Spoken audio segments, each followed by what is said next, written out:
siapapun yang punya gagasan melahirkan sekolah wanita, saya harus berterima kasih mereka. Itu pertama. Kedua, sekolah wanita ini adalah salah satu jalan untuk menuju pada perubahan. Artinya apa? Kemandirian itu adalah bukan berarti kita tidak boleh bergaul dengan orang lain, tapi kemandirian itu harus mampu kita berdiri di atas bumi yang tegak. Artinya apa? Memahami apa yang menjadi kekuatan dan potensi kita, dan kita kembali lomba cipta puisi bertemakan kopi Sumba se-Indonesia kemarin gitu. Jadi kami sudah, tapi kopi ini kopi asli Batu Sini. iya, Aduh. jadi kita brandnya Kopi Wano. Ya. Jadi kita peluncuran ini ada 30-an kota dari 250 penulis yang waktu itu mengirimkan karya. Kami sesuai syarat kami hanya memilih 50 karya dari hampir 200-an.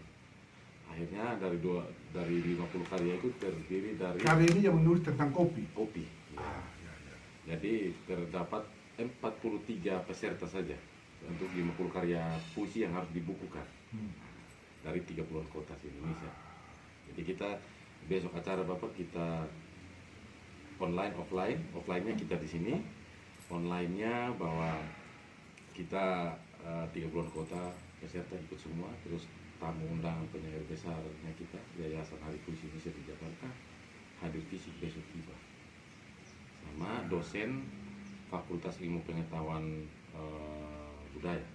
Jadi masih kami anak muda, karena Sekolah Wano adalah kelompok belajar masyarakat, anak-anak sama orang tua berbasis alam, budaya, dan kewirausahaan ekonomi mandiri. Wah. Mungkin banyak hal yang kami mau dengar dari Bapak. Wah, sebagai saya anak muda. yang pertama saya harus sangat menghargai dan menghormati kalau punya gagasan ini. Dan saya terima kasih. Ya, siapapun yang punya gagasan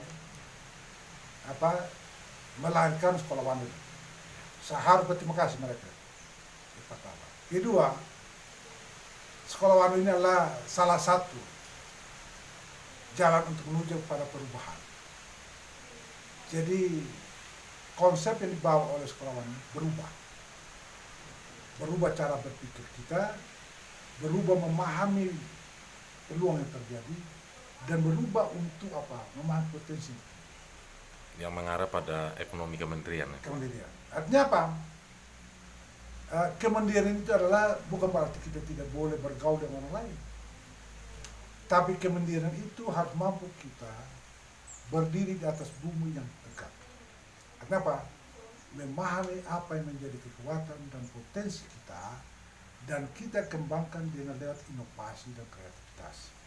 Inovasi dan kreativitas itu bisa saja terjadi dari interaksi kita, interaksi sosial kita, interaksi kita menggunakan media sosial yang sungguh-sungguh dalam arti tanda petik.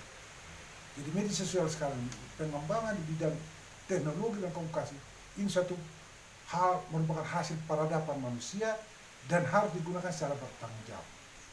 Perlu disadari bahwa teknologi komunikasi yang sungguh canggih sekarang, kalau tidak hati-hati digunakan, dia akan merusak seluruh tatanan kehidupan manusia. Jadi kembali lagi mengenai konsep ini, saya sungguh terima kasih. Kedua, ini harus dikerjakan dengan hati. Ketiga, bahwa konsep itu adalah perubahan. Perubahan ini tidak bisa dicapai dengan melepas hanya membalik ke tangan.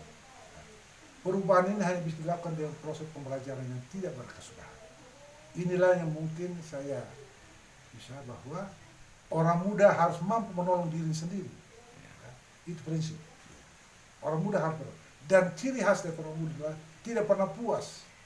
Bahkan dia tidak merasa nyaman dengan situasi yang dia miliki. Dia selalu berontak terhadap dirinya sendiri. Ini harus dimiliki oleh orang muda. Ciri khas orang muda itu.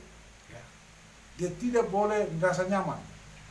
Bahkan saya mau katakan, orang muda itu harus memiliki pikiran yang selalu berkelana. Yang mungkin aksi berfilosofi, orang muda tidak boleh berhenti bermimpi. Itu sekian, terima kasih. Mantap. Kopi ini bukan warisan nenek moyang leluhur orang Sumba sendiri. Tapi kalau saya tidak salah, yang memperkenalkan kopi ini adalah orang Belanda. Iya.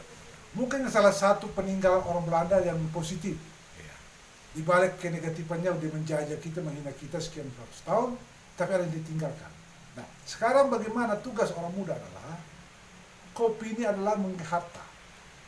Harta bagaikan dia emas hijau yang harus dipelihara. Tetapi ketika dipelihara, makilah kita berdamai dengan bumi. Jadi pendekatan lingkungan itu menjadi kata kunci. Pertama tadi saya katakan, ketika kopi menjadi pilihan, maka pertama harus dipelihara. Kopi ditanam di mana? Di tanah. Tanah ini harus dipelihara. Bagaimana cara memelihara?